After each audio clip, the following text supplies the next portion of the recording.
Good morning, students. Today in computer class we will write and learn question answers of our practice worksheet.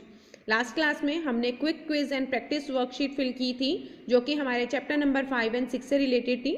आज हम उन्हीं के related worksheet के जो question answers हैं इन्हें अपनी फेयर नोटबुक में रीराइट करेंगे एंड लर्न करेंगे. Okay, so the first question is explain events block. आपका क्वेश्चन नंबर 1 है इवेंट्स ब्लॉक की explanation. Answer is this block is used to sense events और to trigger on events based on another events. कह रहे ये block का हम use करते हैं. दिस ब्लॉक मतलब इवेंट्स ब्लॉक को हम यूज करते हैं इवेंट्स को सेंस करने के लिए, यानी कि जानने के लिए, याद रखने के लिए, ट्रिगर करने के लिए. किसी इवेंट बेस पे जो हमने कोई दूसरा इवेंट अगर हमने किसी और इवेंट के बेस पर क्रिएट किया है उसे ध्यान रखने के लिए, उसे ट्रिगर करने के लिए हम इवेंट्स ब्लॉक का यूज करते हैं.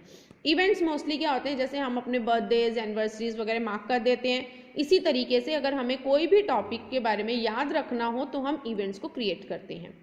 Second question is what is the use of sound block. Sound block का यूज क्या है ये बताना है. The sound block provides different blocks to add music to the scratch project. Sound block क्या करता है, दूसरे ब्लॉक्स को म्यूजिक ऐड करने की परमिशन देता है, यानी कि उन्हें ये फैसिलिटी प्रोवाइड करवाता है कि हम स्क्रैच के प्रोजेक्ट में जो दूसरे ब्लॉक्स हैं उन ब्लॉक्स में अगर हमें किसी तरह का म्यूजिक साउंड ऐड करवाना है तो साउंड ब्लॉक हमें ये फैसिलिटी प्रोवाइड करवाता है. Clear. Next question is write down the use of find feature in impress. कह रहा है फाइंड फीचर के इम्प्रेस में जो फाइंड फीचर है उसके यूजेस के बारे में बताना है, यानी कि हम उसका प्रयोग किस लिए करते हैं. इम्प्रेस हम जानते हैं हमारा प्रेजेंटेशन एप्लीकेशन सॉफ्टवेयर होता है, यानी कि जिस एप्लीकेशन में हम प्रेजेंटेशंस को क्रिएट करते हैं उस एप्लीकेशन का नाम क्या है, impress. Impress can automatically search the word in the presentation using find feature. कह रहे हैं इम्प्रेस जो है वो ऑटोमेटिकली सर्च कर सकता है, ढूंढ सकता है वर्ड्स को.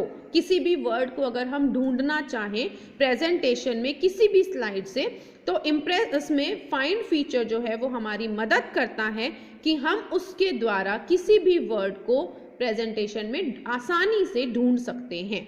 Okay, impress can automatically search the words in the presentation using find feature. कि इम्प्रेस ऑटोमेटिकली किसी भी वर्ड को प्रेजेंटेशन में से ढूंढ के देता है फाइंड फीचर का यूज करके.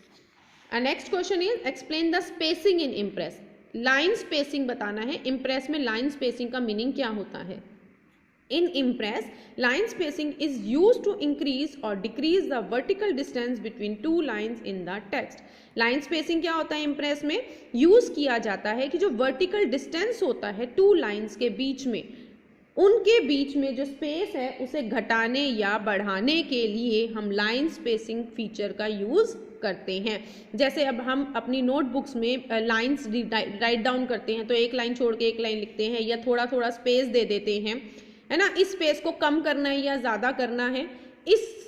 इसी तरह से जब हम डॉक्यूमेंट में या अपने स्लाइड्स में कोई भी टेक्स्ट लिखते हैं उन टेक्स्ट के बीच में कितना स्पेस हमें देना है, दिया हुआ स्पेस हमें घटाना है या बढ़ाना है, वो काम हम किसके द्वारा कर सकते हैं, लाइन स्पेसिंग फीचर्स के द्वारा कर सकते हैं. ओके, सो लाइन स्पेसिंग का मेन यूज क्या होता है हमारा, टेक्स्ट के बीच में टू लाइन्स के बीच में स्पेस देना, स्पेस को घटाना या बढ़ाना.